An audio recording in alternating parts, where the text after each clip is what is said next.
Hi, I'm Patsy O'Neill and I'm a makeup artist.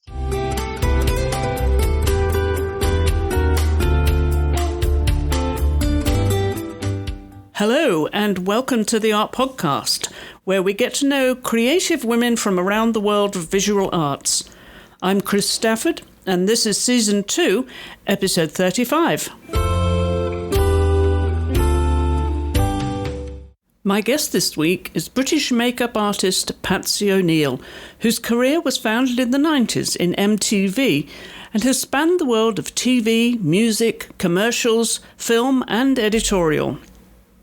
Patsy was born in 1975 in the shadow of West Ham Football Ground in East London.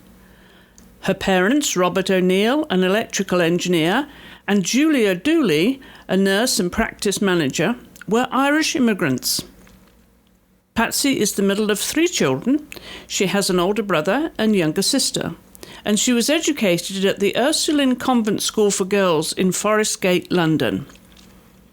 Her love of the arts could be seen in her constant drawings as a child and interest in fashion. So it was no surprise that she chose to study design fashion styling for makeup and hair at the London College of Fashion, from where she graduated in 1993. From there, she chose to start working in the business to get hands-on experience, which is where her early opportunities created a pathway for her career. She has, she says, done just about everything in the business and loves to share her knowledge by mentoring interns and graduates. Her roster of celebrity clients are some of the most recognisable women on the red carpet and have led her to having her work showcased at the Oscars. Patsy lives in London with her partner Richard Jakes and her son Arlo. Patsy, welcome to the Art Podcast. Hello. Thanks, Chris. Well, it's lovely to have you here because, we love to embrace the makeup artists, the costume designers, all the people in the business that often get ignored. And I know that you're a great friend of Kerry September, who was on the show back in February on Season 2, Episode 6, I think it was. And you've worked with Kerry. Yes. Yeah. We got introduced many moons ago by a mutual friend, a costume designer called Claire Anson, who it must have been the late 90s. And she said, "Oh, you'll love my friend Kerry." And I said, "Oh," and she went, "My friend Kerry will love you." And then we ended up meeting, and then we worked together on quite a few pop videos. And we just, I don't know, hit it off. She's so brilliant to work with and as a collaborator. And I think we did some Smashing Pumpkins videos together. We did one, and we've done all various things, but it was mainly in the late 90s we worked together. And we've been friends ever since. It sort of developed from a working relationship to a friendship. So for people who don't understand how the industry works, Patsy, if you get a gig and you need an assistant or someone to work with you on a project, do you get to call that? How does it work? Yes, if you have been booked by a director or an editor for a shoot or a video or any kind of collaboration, you are as the designer, the makeup designer, you put the team together. So you might then go, "Oh, I need someone an equal to me." So that would be another makeup artist of your caliber. And then you would maybe want 2 assistants. And then you might want someone who's fresh from studying, who, they'll get a lot of experience from watching you work. So me and Kerry never worked under each other. We always worked together. And that's what we really loved. And recently we worked on a job together about a month ago. And it was it was a really heartwarming job because it was for another good friend of ours, a costume stylist, art director, Zeba. And it was one of those jobs where we were just working with wonderful people, and it was for a charity. And we both at the end of the day were like, wow, that was a good day. We filled our pots up with a kind of a really good creative energy. So, yeah, but we don't work together that much anymore, but we always like to when the opportunity comes up. Yes, well, it's nothing like working with friends whose work and you can rely on, obviously. That's important. Yeah, because I think you create a dance between you. It's a funny thing to say, but if you're working with people and it's people centered and you need to make them feel good and they're in an uncomfortable environment, you're vulnerable in a makeup chair, we can work quite nicely together and it flows. But those sorts of rhythms come with years and years of knowing how to make people feel at ease if they're not used to being in front of a photographic camera or a film camera. And establish that synergy, as you say, which is so important in a work environment. Yes, which is something I'm sort of getting understanding a little bit more as I've got older. I'm realizing the power and the sort of the amount we give and how that is of service to other people, even though we're not saving lives. There's a whole nother skill set that comes with the creative element and the kind of just understanding people element. And it also infuses confidence as well, especially when you're bringing in younger people who are new to the industry or there for the experience. You want to imbue that confidence so that they feel comfortable and, reassured by the environment as well. So it's a huge collaborative effort, I would imagine. The team is all important. It is. And I think in film, I've dabbled in that arena, but I've never really been in it for a long period of time. There has to be a huge amount of collaboration, but there's still a hierarchy. I've been far more commercial and music and fashion and TV. So I've been a lot in small teams and small groups. And I think mentoring is crucial. In the film world, the hierarchy kind of feeds that mentoring. Whereas in my world, I would say the more commercial side is you have to look out for yourself, but you have to watch your back. But I also love looking out for new people or encouraging new people and helping them understand that they have kind of ownership of their skill set and to not be taken, not to be less than in the industry, because the problem sometimes being seen as female in the glamorous side is you're less than. And I've had to hold production managers to account and say, sorry, you're not paying overtime. Why is that? The sound man is getting overtime. Is it because you don't need my services? Because if you don't need my services, then I might just finish now then, because I don't really want to do a 16-hour day for nothing. And I like encouraging the young people coming up to have confidence in their language and how they communicate with kind of anyone that's trying to book them creatively. So don't ever be undermined. But it depends on the area you're working in. If you're working in music or fashion, you will tend to be regarded more because they understand the importance of the creative element a makeup artist brings in. So, but sometimes you can be seen as less than.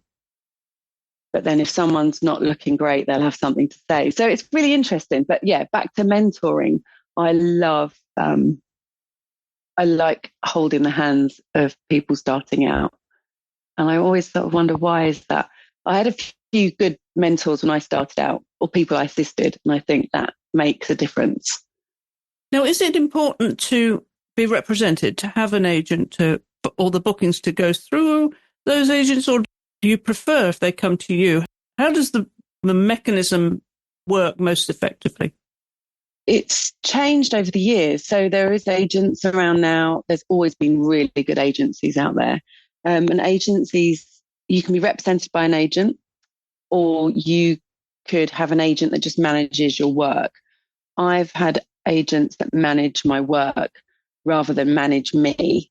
But you can have either or. But an agency they're back in the sort of early millennium and 90s, an agent would send out your portfolio to different clients. And then digital age changed everything. And it meant you could represent yourself more. So everyone started getting websites. I used to send out my portfolio myself. And I think I was just very lucky when I started out in saying yes at the right time. in the right moment and then really enjoying what I was doing. And then that feeds into a family tree of clients and jobs and saying yes. So that connection will still happen even if you had an agent, because they'd connect you up with a client. So an agent is great because they will find the makeup artist on their books, the right one for a job that's come into them. But they can sometimes take quite a big percentage and then charge your client a percentage. So that they're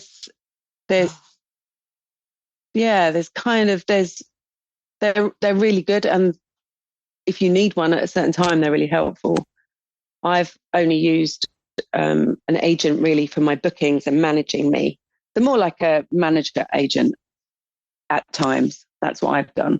And I've let work happen organically for years, which I think means you can then be quite vast in your array of saying yes. You can be in charge of saying yes or no, rather than an agent saying, you really need to do these. Or, I don't, it's quite empowering not having an agent, and it's really helpful having an agent. There's pros and cons to both. Yes, I mean, to be in control of your own gigs. But you are, of course, very established now in the business, Patsy. And the use of a website and social media these days makes such a big difference, of course, to have that visibility.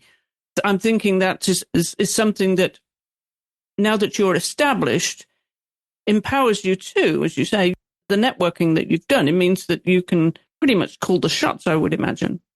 Well, yeah, you'd think that, but when things sort of changed, sort of 2004, I think it was, you really had to step up and be a part of the change, the digital change. And some people were amazing with embracing that side with a presence, and some people aren't. So it depends on where you're coming from. I, from day one, saw Instagram as a free portfolio, free marketing place for my portfolio.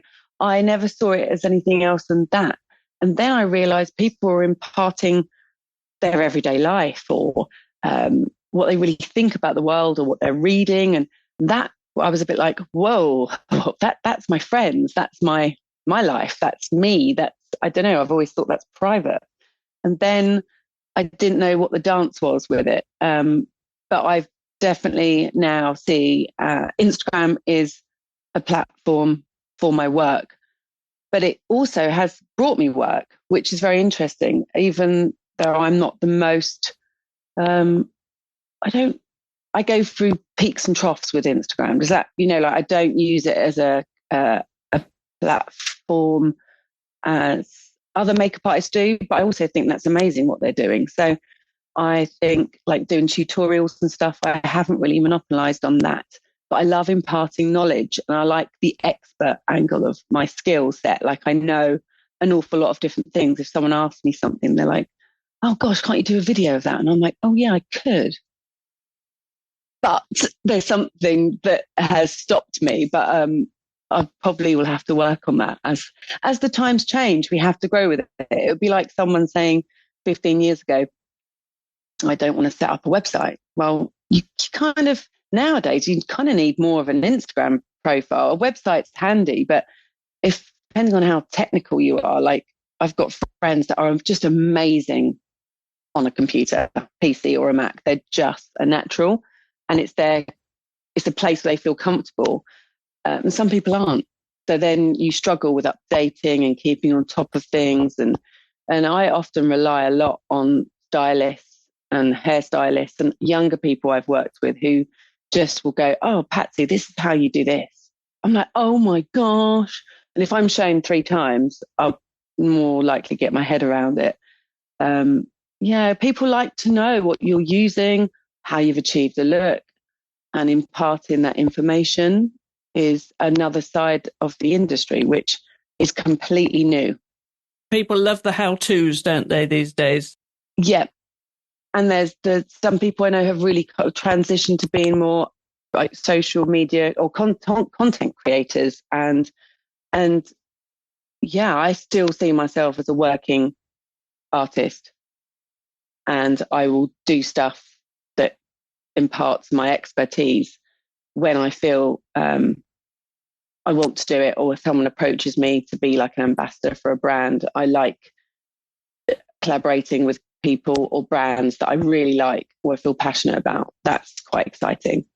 And being a bit of a geek, I love all the cosmetic science side of stuff, which is really interesting.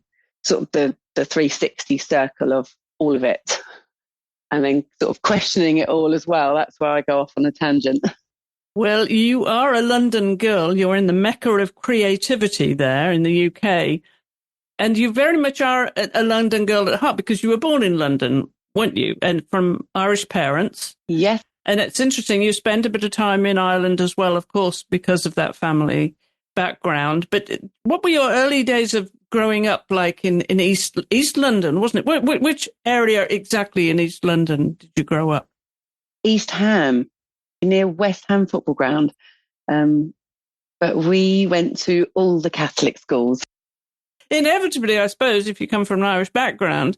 Yes. Was that terribly strict? Was it everything that you imagine a Catholic school to be? No, I think immigrant parents, Irish immigrant parents, they stuck within their group of their circle of friends. And the schools it was more about the community and the church, really. And I've since, as I suddenly got to about the age of 14, woke up quite quickly. I thought everyone went to church. And then I realised that not everyone goes to church. And I remember thinking my brother was being confirmed. And I thought, I don't want to do this. I don't really like any of these guys in the big outfits and the cardons. I was like, there's something I don't like here. It's like my gut instinct. And I refused to be confirmed. But luckily, my parents were pretty chilled about it. My mum, dad was the one that took us to church on Sundays. But mum, I think that was her respite from 3 kids under 6 at certain points growing up. But we used to go to sort of lots of Irish dances, and they socialised within big groups of Irish people. And we used to go to, festivals and fairs. And I think the secondary school was stricter because that was a convent school I went to, and that still operates. It was a bit like Hogwarts. It was big walls, brown kilt skirt uniform, and that was strict. You weren't allowed out at lunch. And my brother went to the boys' school around the corner, but no one, would really mess with me because of my brother. But they also would be like, oh, that's Paul's sister. So it was like I just was a vessel for gossip for the girls about the boys' school rather than my, no one was interested in me and my brother's friend group, put it that way. But yeah, I'd say it was interesting. As you hit sort of teenage years, you suddenly wake up to what is familiar, and that being, oh, not everyone does what we do, and that probably, I think the community I grew up in kept the naivety within me. I was a bit green, but then streetwise in some aspects, because it's only hindsight, you go, God, I had a very cool mum. She was a practice manager, a nurse. And even though she came from the middle of nowhere, she was very good at mothering and giving you that kind of, you can do that, but this is the boundary. And if you can go and hang out with your friend across the road, but I want you back by 9:30 p.m. But you knew my mum, she wouldn't give you that leash if you didn't respect her rules. So kind of only now, as I've got older, go, oh wow, she was pretty good, until I left home and I was like, I'm not coming back. And I packed my Mini, my first car I bought. I'm wondering what you remember of your grandparents and if you had any special relationships with your Irish ancestry. Oh yes, that's something I'm very into currently, and have always have been. I've always been very, I've never felt English. And then I did do you know what? It was Kerry September that gave me a discount for a DNA test. And there'd always been these rumours in our family of some sort of Spanish thing on my mum's side. Anyway, that got all thrown out the window because one of my parents is 100% Irish and one is 95% Irish. So, and it's all from the Munster region, which is where my dad's family are from, in Kerry, Kenmare. And he's one of 9. And then before that, my great grandfather was one of 10. So the history is deep there. And then no one really left Ireland until my dad's family. And only my dad and his brother, John Henry, came to England, and the rest went to America. So I've got 4 aunts in America, 2 uncles, but currently there's only 1 uncle left and 1 aunt. A lot of people have passed away over the last sort of 10, 15 years. And then my mum was a real country girl in Ireland. And I think maybe it's her side that's got a tiny bit of Scandinavian. And then, no one left on her side either until she did. And so going back to where she was from was like the middle of nowhere. Which was where? Where did she grow up? She was born in a place called Durrow, near Abbey a little tiny hamlet in the middle of nowhere between those areas, which is near Kilkenny-Laois borders. Near the bottom of the hill from where Oliver Cromwell marched his men back in the day. And there was a hill that we used to always go up in. My dad always had camper vans or a converted van of sorts. So it would be like a makeshift camper van. And he'd build a bed in the back, and then he'd literally put a sofa in the back seat, in the back bit where the door slides open. We had a red velour sofa wedged between 2 walls and a wooden sort of pallet behind as a bed. I'm just visualising this, Patsy. Oh, it was brilliant. We would drive from London to Holyhead through North Wales every summer, and it would take 2 or 3 days, and we'd stop and all sleep in the van. And we had the Mothercare yellow potty, which was hilarious, that we all used to wee in. And then we'd stop in the mountains in the middle of nowhere in North Wales on the side of a verge and sleep there. And then we'd carry on the drive the next day. Because back in the 70s and early 80s, the roads were treacherous getting to Holyhead. I remember them really well in this van. But once we were in Ireland visiting family, Mum and Dad would sleep in the van at her parents' place. And me and my brother would have a 1 bedroom, and it was my step granny would have her room. And it was a traditional Irish house, which was 3 rooms. You walked in, the range, a table, some chairs. One side was a bedroom, the other side was a bedroom. No bathroom, an outside loo in an old pigsty, and a tin bath. And it was me and my brother remember it more than my sister, because she was the younger one. And technology and times changed, and I called her Nanny in the Chick Chicks. She ended up getting a bathroom built in one of the bedrooms, which was like the height of luxury in probably 1983, I'd say. Which is not that long ago, isn't it? But it just speaks to the rustic nature of rural Ireland, doesn't it? Totally. And the range was still going. That was the only source of heat for cooking, everything. And I am so grateful I had that window because of knowing that life. And also we could run free. We used to run down to the River Shannon when we were at my mum's family's house. We'd just go to hay bales with second cousins, third removed, that kind of malarkey, and just jump off hay bales and have a great time. And there was a wildness that we had to that total freedom. But I'd say it was probably quite hard work for my mum and dad doing the trekking back there. It wasn't a holiday for them. I remember my mum always saying, "It wasn't a holiday for me." And I can imagine that. And, but it was magical for us. And I think me and my brother's memories are really strong. But as I've grown older and I've had boyfriends whose families are brought up in normal English homes, I realised what I experienced was quite different because I felt like anyone that left Ireland in the 60s, Ireland was still so far behind with so many different things, culture, religion, feminism, and the church had controlled them all for years.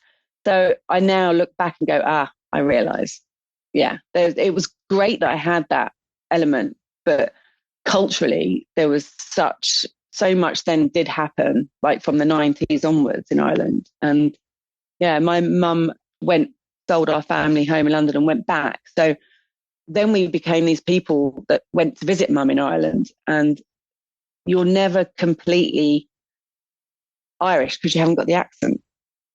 It's just, I don't know if that makes sense. You're not seen as the same.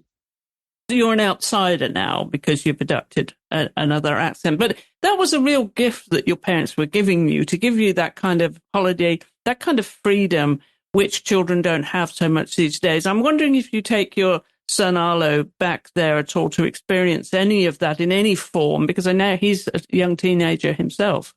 Yeah, so he's just turned 13, and he's very proud and knows an awful lot about his sort of family history and his roots, because I'm really interested in storytelling and finding out the truth and learning from where we've come from.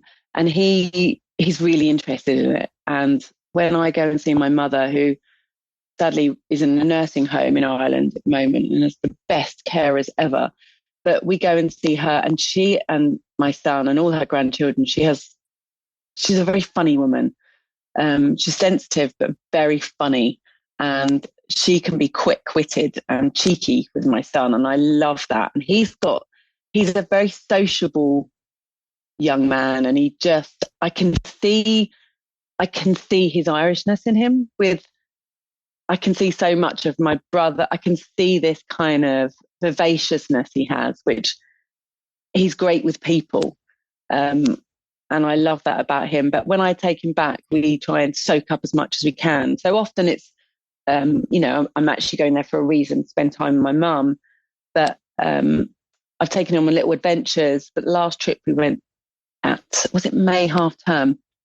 We had a couple of big waterfall hikes, sort of all around the Sleeve Bloom Mountains. And then we flew into Shannon, and we went to an old castle. And I just want him to understand the land and the history, and just show him stuff. I might not even be telling him things, but I just really expose him to as much as possible.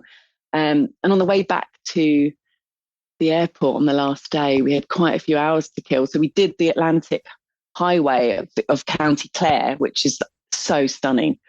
And the rocks look purple rather than grey. It's just insane. And then we got to this beautiful beach called Fallour Beach.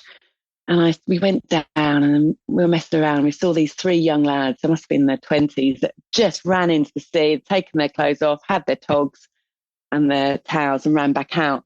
And as we were walking back up, Arlo said to them, what's it like in there? And the fellas went, it's really warm. We warmed it up. It's just like a bath. And then Arlo looked at me, went, Mum, should we go in? And I was like, yeah, come on. So we just went to the car. We didn't have any swimming stuff. I said, well, I'll go in my underwear. You go in your pants. We'll grab some of the pajamas and pretend they're a towel.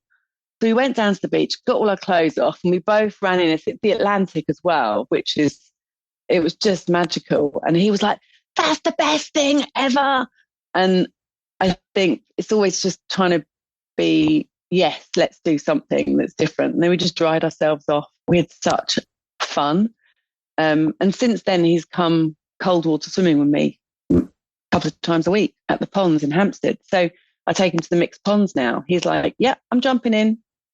And I'm like, yes. You've started a family tradition there, Patsy. Yeah. And you mentioned the storytelling, and apparently your family were into storytelling and folk music.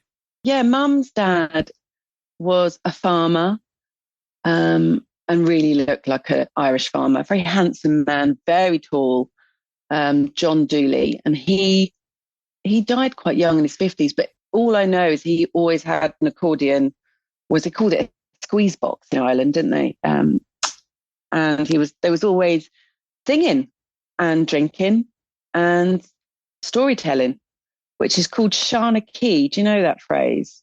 The storytelling.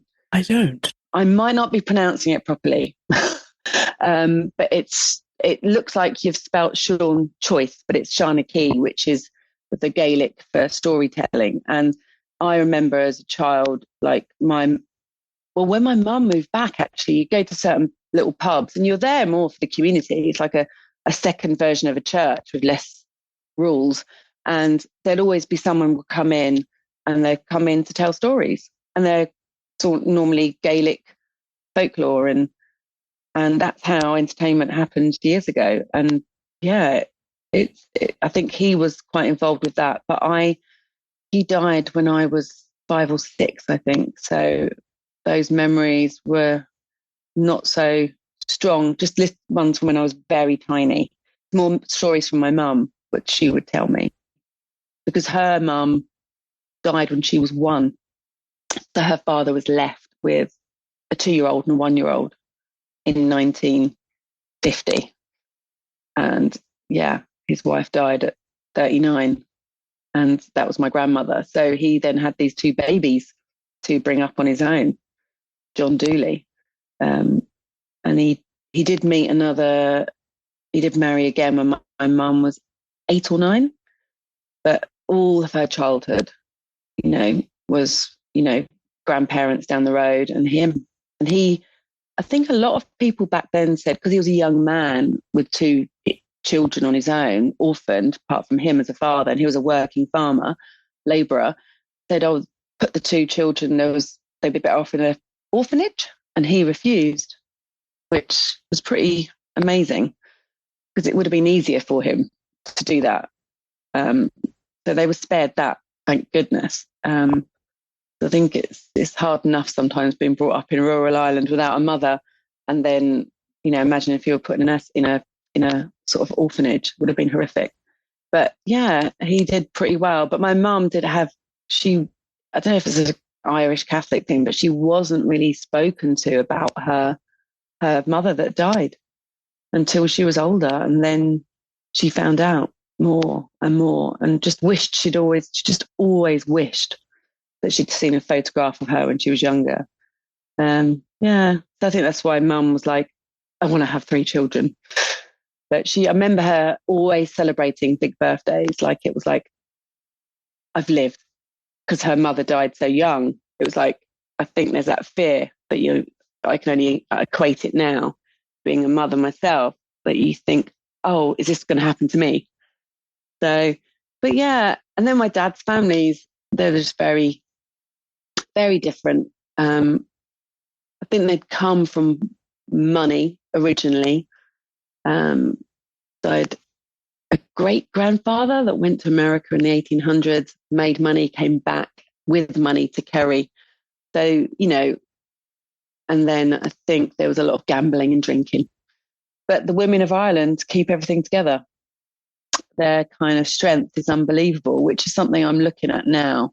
The sort of strength of Celtic women, the storytelling. I have a huge amount of friends that are Scottish, Welsh, and Irish. And it's the older I'm getting, I'm like, wow, I'm just surrounded by these kind of Celtic sort of powerhouse women. And I joke with my sister about this. I say, you and me are the first women in our family line that have had a choice over our identity, our career, our sexuality, our financial situations. And how amazing is that? It's actually a big thing. And I always make sure Arlo understands, he identifies as a male and as a boy. Yes, I want him to understand as much as he possibly can about the women in his family, because I think it's crucial for him to be the best version of himself. Yeah, I've gone off on a tangent there. Well, I'm wondering about your childhood in terms of choices you mentioned there. What were those choices? What did you enjoy doing? What were you drawn to as a child in school and outside of school? Always drawing and art. School was always art and drawing and making things and making anything in the garden, whether it was collecting rose petals and making a perfume and that sort of stuff. Building Lego. Me and my brother would build whole little worlds. I loved architecture with Lego, basically. And then it evolved onto fashion shows with Cindy dolls.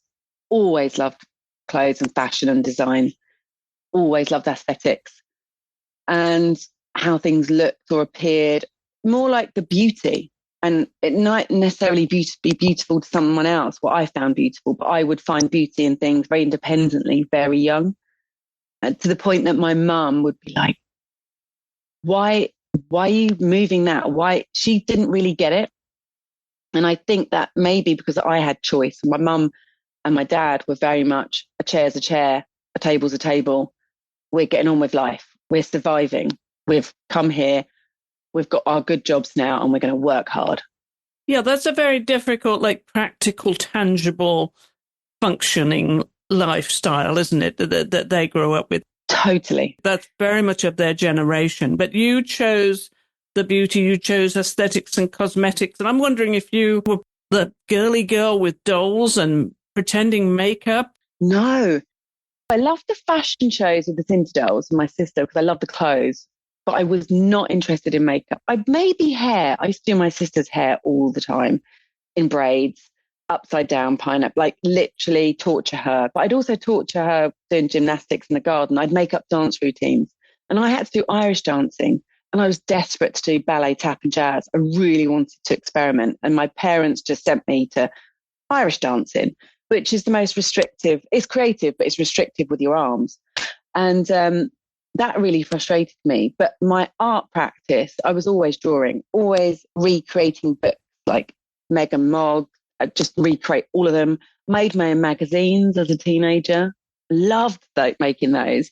And then was obsessed with art at school. Were you a good student? And my dad would say this. I hate saying it, but it's the same. Willful. I'd work when I wanted to work. And if I loved something, I did it.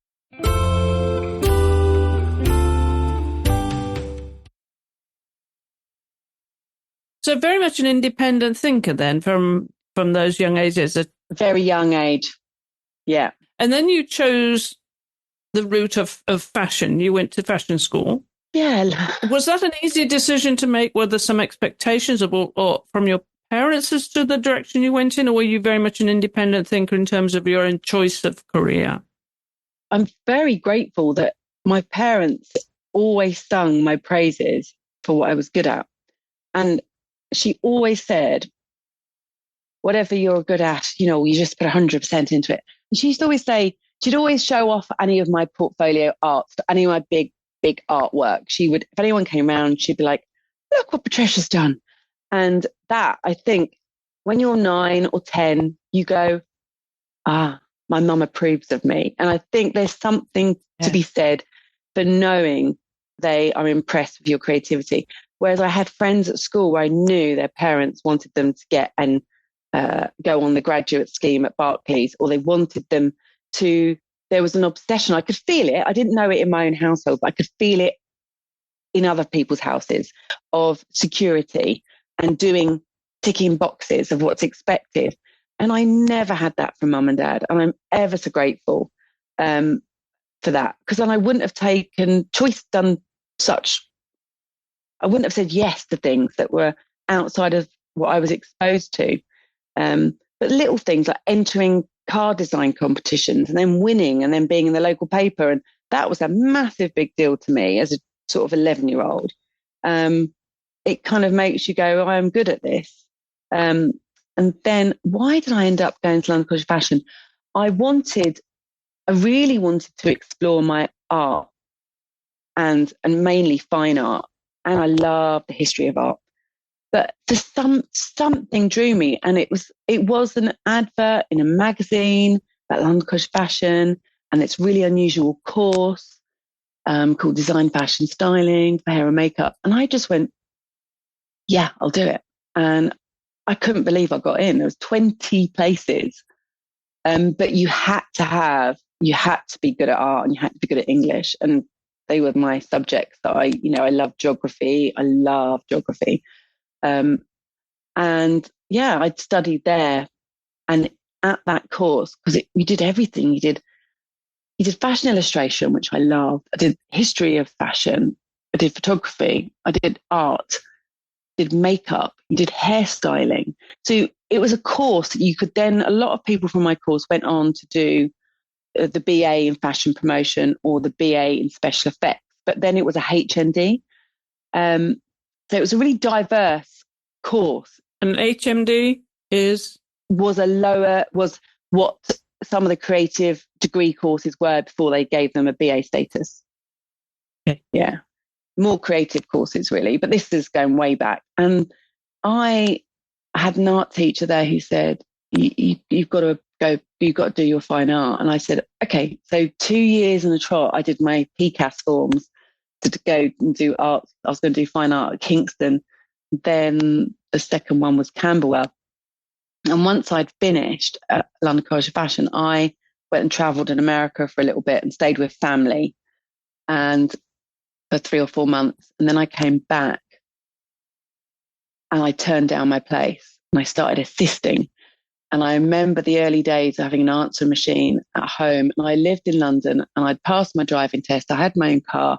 So these things I now know are, they put me forward very quickly. Having your own car, it's, really young, under the age of 20, and living in central London are a bonus. I wasn't paying rent. So if an answer machine, I just contacted everyone when I was in my final year at London College of Fashion for assisting. But looking back, I was very shy, very quiet. I didn't say boo to a goose, but I had a willfulness. I knew I would say yes to anything. I'd be like, well, and then it was, there was a makeup artist called Liz Pugh, and she's still a very, very good makeup artist, does an awful lot of fashion. She's like a really cool woman. And she was looking for someone to help out on a TV show called The Word, which was a big music show back in the 90s. And I was like, yeah, I can be there. And I just always said yes to things. And looking back, I go, those yeses then lead to something else. And then when it came to the second year I applied to do my fine art degree, I then went, no, I'm earning money assisting. And it was small amounts of money back then, very small amounts of money, but enough to be able to go, I think I can leave home. I think I can pay rent. And I never went back. What were you watching in those early days, on TV? That's a good question. That was catching your eye and your imagination to be creative as an artist and a designer? Gosh, that's such a good question. I don't think I watched much TV as a kid, not at all. And it's funny, I didn't watch much TV in my 20s, but I did work on a lot of music. Worked with a lot of bands. So I was in the whole MTV, VH1 environment a lot in the 90s. But I think the biggest influence in the 80s was magazines. I loved magazines. Were you cutting them out and, making your own scrapbooks? Yeah. Loved it. Anything visual, anything that was an editorial fashion shoot. It was all the visual, and there was some really cool stuff back then. I don't know if did you watch the documentary on the sort of the 90s models one. It was really two really good directors. It's not a repeat documentary. It's a really beautiful one, all based around the Linda Evangelista days, the sort of, the main girls of the 90s. And that really sums it up. That fascinated me. But yet I didn't emulate that myself. I was not interested in makeup or beautifying myself. It was very interesting. I was very into my music, and I used to dye my hair crazy colours, and I'd probably dressed quite out there for like a student-y, hippie. Was it punkish then? Was it with the coloured hair? But I was more the indie era of the 90s. Yeah, I just was really into bleaching my hair and dyeing it red. I think that was a Tori Amos obsession. I was obsessed with Tori Amos. I wanted to look like her. At that point, Patsy, I'm thinking you were exploring all the different options, all the different worlds that you could move around in then. There's so many different choices to be made. Was any one of those sort of you were gravitating towards, was there anything that you were thinking, this is what I want to do, this is the world I want to live in? Yeah, when I started saying yes to music videos and working with bands, I loved the creative process, because then it was mood boards, putting a story together where I would come in. I did a bit of body painting and some really cool dance videos back in the 90s. And it was just the collaboration buzz. It was so brilliant. And everyone was in a similar boat. We were all in our mid-20s, early 20s, and we were all going, yes. The music scene was just big. What were you listening to? Oh, gosh. I really was brought up on my brother's taste, and that really knocked on to me. The Smiths, all the early indie days in the UK. So I loved Pixies, I loved the Smiths, The Cure. I had a massive poster of Robert Smith on my bedroom wall. I loved lyrics. So I loved happy music and sad music. And then I just loved music. So the minute I could be working in a world that was music and I could be doing makeup, I was in heaven. It was just great. And working with so many bands. So a good night out for you included dancing, did it? Yes, I think I was a bit late to going out. I didn't really drink or go out until my early 20s. So when I did start going out, I loved it. I loved dancing. But then in my early 30s, I started dancing, like doing jive and swing and Lindy, more jive. And I love it. So I love proper dancing now because I've learned. But when you say proper dancing, what are you dancing to now? Oh, if I go to a jive night, it's a proper ballroom. Everyone will be dancing with every different partner. And it's social. It's not competitive. It's just pure fun. And where do you go? There used to be weekenders. Me and my sister and a whole bunch of us would go. And we kind of knew about 25 people that would all jive as well. So we'd all go, right, let's go to this holiday camp. We're going to be there for 3 days, jiving every day. And we'd do that for a whole weekend. So all sorts of places. And I used to go to like sort of rockabilly and sort of bluegrass festivals where it would all be acoustic bluegrass music. And then we'd be jiving, or we'd be doing the stroll, which is an old American dance. Well, no, it's not an American dance, it's a group dance. So me and my sister really dived into that social world, and I loved it. That was like from my early 30s to my mid to late, well, till now. I still will go dancing. If a song comes on, I'll drag my son up and we'll dance. Or if I'm at a wedding, there's always someone that can dance, and you find them very quickly. And I'm not the best. I do it for joy and fun. I don't do it for skill. I do it because it just makes my heart sing. I love dancing. And my parents used to jive as a kid. Like, they used to jive. I remember it in the social clubs, the Irish social clubs. They were always dancing together. So you kind of remember that. I just want to go back to something that I understand, did also in terms of your studies, and that was anatomy and physiology and pathology. You did a year of that, and something completely different was upholstery, which we'll talk about in a minute. But those are both in the same sentences somehow don't quite jive. Tell me why you chose anatomy and physiology. Was it because it would help you in your understanding for your makeup? I think it does, because you understand I've as a makeup artist, I love creating something on someone that can transform them.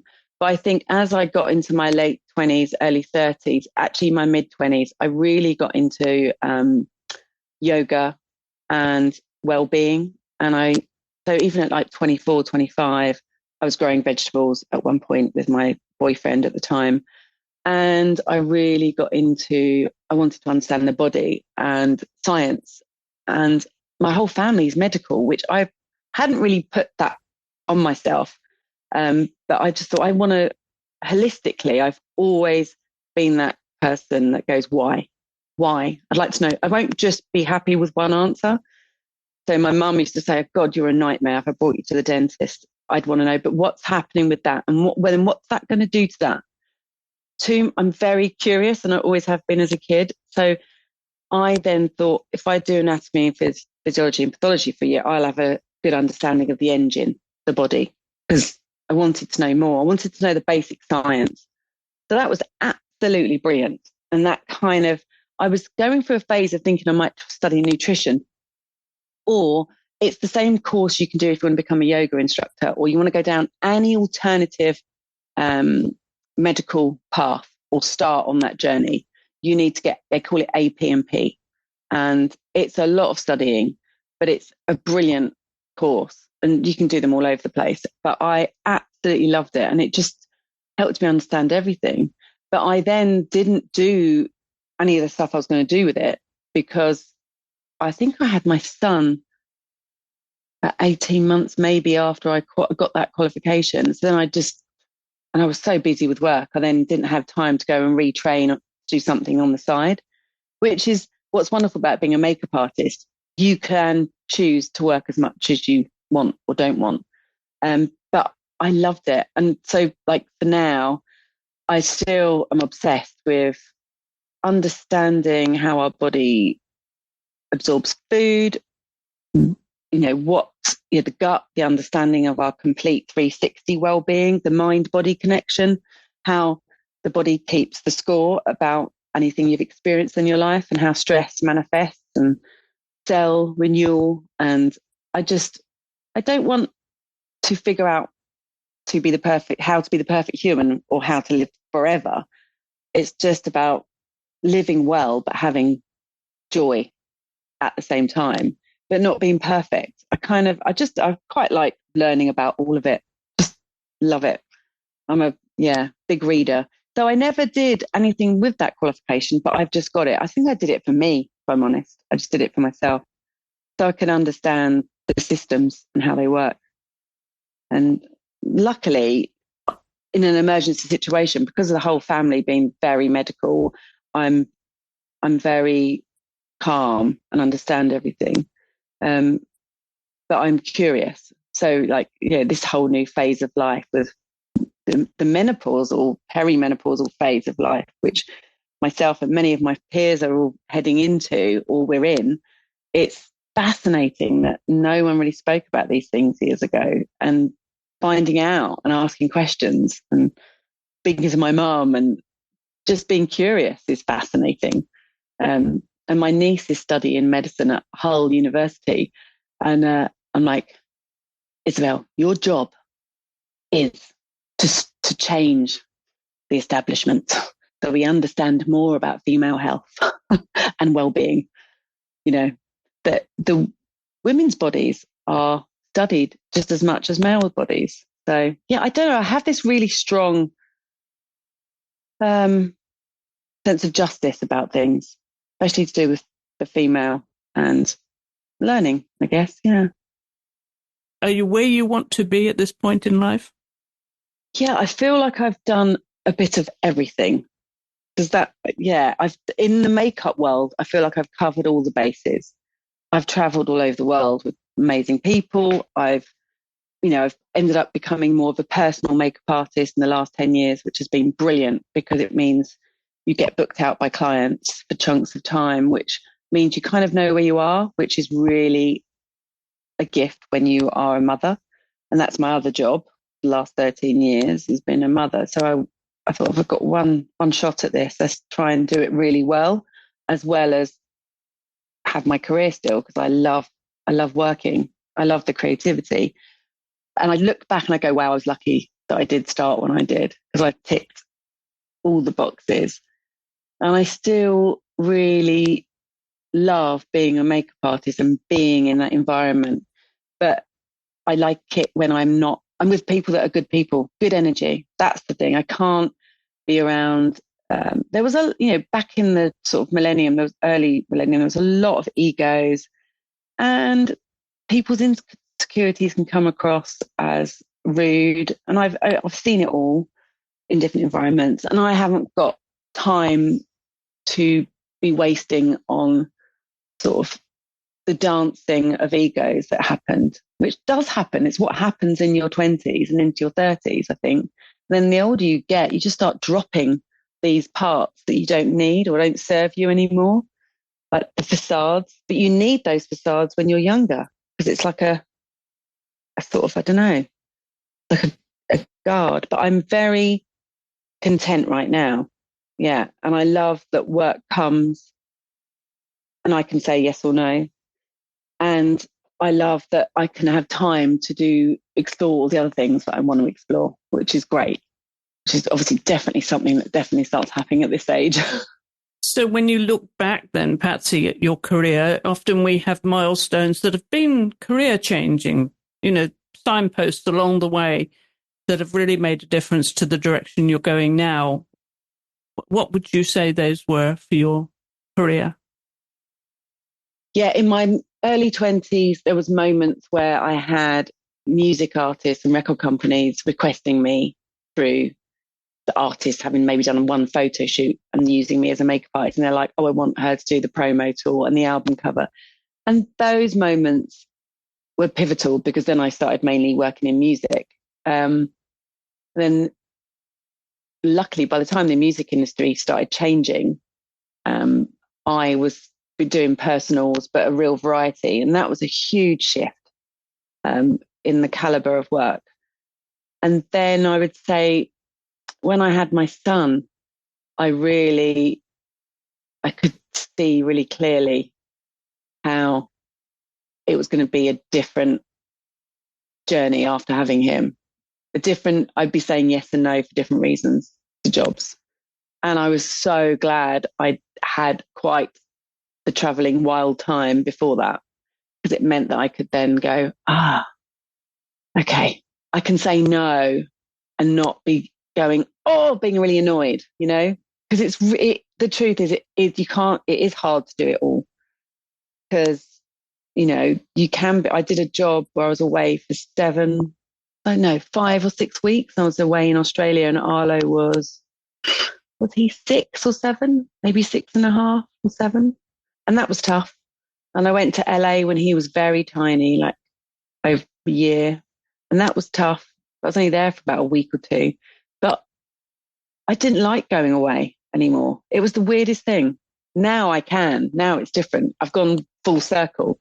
Because I went away for a month earlier this year for work. And that was great. And yeah, but I think I took becoming a mother quite seriously. And I think for every reason, I never thought I would be one. So I was like, oh my gosh, this is a very serious job. And this is with your partner, Richard Jakes, who's a camera operator. So he's in the business as well. Well, Richard isn't Arlo's father. I haven't been with Arlo's father since Arlo was 7. 7? Yeah, he was 7 when we parted. But in the early years of Arlo being small, my ex-partner was setting up a business himself, and I was pretty much supporting him and encouraging him to flourish. And he is now, which is great. So I was the worker. I was the breadwinner, as they say. Is that the phrase? Yeah. I was the breadwinner of that dynamic. So he then picked up on childcare. But mainly, I think my dad was really helpful because he lived down the road. And my sister was incredible. She actually did 3 months nannying for me when she was transitioning careers. And then I just hemorrhaged a lot of money. It's very expensive to work and have a child. So then I worked it out a couple of years ago. I spent about £52,000 on childcare in my son's first 5 years of his life. And that was on nannies and nurseries in order to leave the house and work. And you can only do that if you're working on really amazing jobs with amazing people. Then I said yes to clients that I knew were just loyal and lovely people to work with once my son was born, because it's really important that people get it, that you work with people that understand that there is a life, there is a balance as well as working. So that's been brilliant. But this year, when I went away, Richard and Arlo had a great time without me. Because my son's school is very close to our house. And I think I said to my son, he said, when you come, don't rush back, we're having a great time. And I was like, oh, okay. So between him having the odd weekend with his dad but Monday to Friday and quite a few of the weekends, it was just him and Richard. They just had a great time. I was like, oh, okay. And luckily, he understands the industry. He'll go off and work for chunks of time, and it worked out really well that when I was away, he was about. So it's very. I've never had a partner who works in the creative industry of ad hocness, like the way. But he's more film, so he gets he does films and commercials, but he understands it. That is absolutely amazing. He understands the creativity, the dynamics of people, and how things can change at the last minute. Some people wouldn't understand that, but I absolutely, as organised, I'm very organised, finicky person, as all my friends would say. But I'm also, really like the fact that things can change. So I always joke that I'm an organised hippie because I'm so into my herbalism, plant medicine, everything. And then on the other side, can be quite regimented. Well, you mentioned how you enjoyed mentoring as well. So I'm wondering, being able to juggle your career and motherhood, what you would say to young women listening to this who want to get into the industry. I wouldn't flower it up. I'd say I think a lot of young women feel pressure, so much pressure, because we obviously have a window of ovulating in our life. That's just how women's bodies work. And that's really tough. And you often haven't got a clue if you want to be a mother or be responsible for bringing a human into the world between the ages of 20 and 40. You haven't got a clue. For me, it was a gift and the best thing that ever happened. The best leveler for me was Arlo. I sometimes go, wow, thank goodness you came into my life. You're meant to be here. But I think the advice is, don't listen to anybody else. And if it happens, it will all work out. And if you want a family, you can do it all. I love that I know so many people, 10 years, 15 years younger than me, that are having kids and working. Yes, it's hard work, put everything in place to be able to tick all the boxes, but you can do it. You can do it, but you just have to have a huge amount of support. And I think it's a great career for actually being a mother. You just got to a point where you're confident enough to say yes and no to jobs, because your career will always still be there. And you become more resourceful. You become so resourceful once you've got another person to keep alive. Something shifts. Well, it did for me, I would say. And yeah, and I don't think it's fair that women pressurize women by a certain age. I've got so many friends that have had babies between 40 and 50. And for me, it worked, but I could have easily not have become a mother. Does that make sense? It wasn't something I was so into. Career and traveling and having a great time, really. But it was a good leveler for me. But I still live quite a full life. I believe that, my son can see life and creativity through me as well. And I'm very, very lucky. He's like super creative, which is brilliant. So we can do stuff together. We can do our art projects together and make things, build things, do things. I love it, which is brilliant.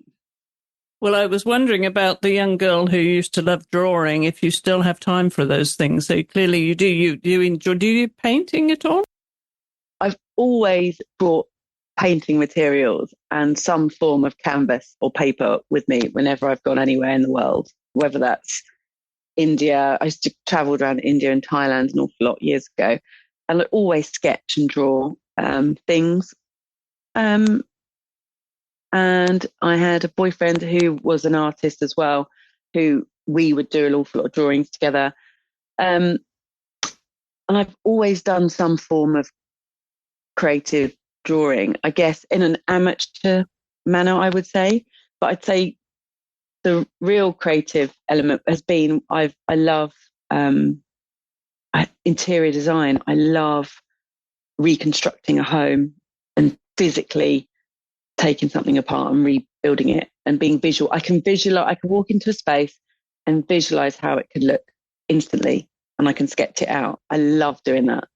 And me and Richard just finished renovating our house last year, which was a big project, and it was pretty tough living on site and project managing, but it's wonderful and it's magical. And I've really felt like it expressed a creativity that I was visualizing, and that has spurred me on thinking about maybe studying down that route and learning some of the technical side of things that I don't know. Sketching, yes, I can do, but I don't understand the computerized system. I'd love to just see if I can soak it up, whether I can learn it. But I also really want to get back into painting freely. And I was chatting to another makeup artist about this, about how as a makeup artist, you become quite contained. You're three-dimensional because you're working with a face, but there's a containment to what we're doing. And I need to loosen that up. I really want to practice more abstract painting again.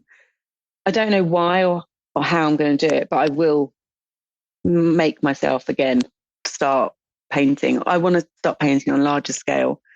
I don't know, it's something that's just the last year that I really, really have to do. But yeah, I need to loosen up, because as a makeup artist, I'm very detailed, and I know how to work with certain faces and certain skins, and working with color palettes. It's all instinctive, and that definitely comes from an art background. It's one of the things when anyone says to me, "Oh, my daughter wants to be a makeup artist. She's always doing her own makeup." I'm like, okay, because I never did that. I never did my own makeup. I just was interested in art. And I always say, are they creative? Are they interested in other things apart from lipstick? Because there are so many things that will feed in to the makeup artistry, the image making of being a makeup artist. Like the photographer, Tim Walker, if you look at any of his work, it's just, and he works with a few makeup artists repeatedly, because they have a collaboration that creates this magic when they do a shoot. And like Val Garland, who's like one of the gods of makeup artists, she's always pushed it.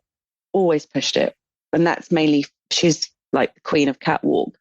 And it's a theatre show, a catwalk is.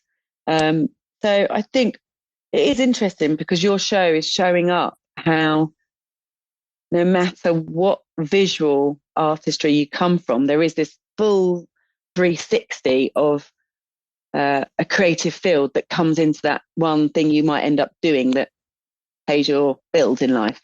But what gets you there is normally a love of something that's creative, making, doing. Yeah. And that's why I always say, gosh, and I'll never make money while I sleep, because I love doing things with my hands. So if I want to figure something out, I'll go and learn it.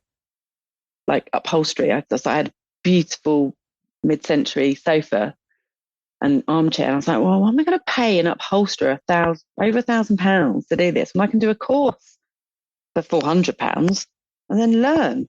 So that's what I did instead. So what next for you then professionally, Patsy? Well, what have you got lined up this year? So I've got one of my big clients. I've got some work with her coming up. We just did a really big job for Netflix in May. So that was full on. That was away working for a month. So I've just taken a bit of time out. And then I'm going to be, doing different jobs with that client. And then it will just be ad hoc, new clients, bit of editorial if it comes in, just different bits. And then looking at doing this interiors course and getting the art practice going. So I am currently making space for these other things, which is quite uncomfortable saying it out loud. But I don't know if you've ever had this where you're going, okay, I need to do this and I need to make time for this other thing. And I guess I'm trying to make time for that at the moment, which is painting. a journey of discovery, adventure, and lots more to look forward to, Patsy. So I really appreciate you taking the time to come on the show and share your journey with us, and look forward to what might come in the future. Let's see. I know. There's always 100 different things to do, isn't there? So yeah, it is. Well, thank you so much for taking the time to come on the show. I've really enjoyed it. Oh, thank you very much. I feel like I've chewed your head off, but I can do that. Quite good reminiscing. And don't forget to scroll down the show notes for a link to Patsy's website and her social media. And you'll also find a link to our Instagram too, and our email address, all in the show notes accompanying this episode. Don't forget, if you're on iTunes or Apple Podcast, I should say, we do love a review and rating on there, because that helps others find the show. So if you have a minute and you're listening there, do leave us a 5-star rating and a review. We really appreciate it. My thanks again to my guest this week, Patsy O'Neill, and to you, as always, for listening. I'll be back next Tuesday when my guest will be the South African artist Carla Bosch. So I do hope you'll join me then.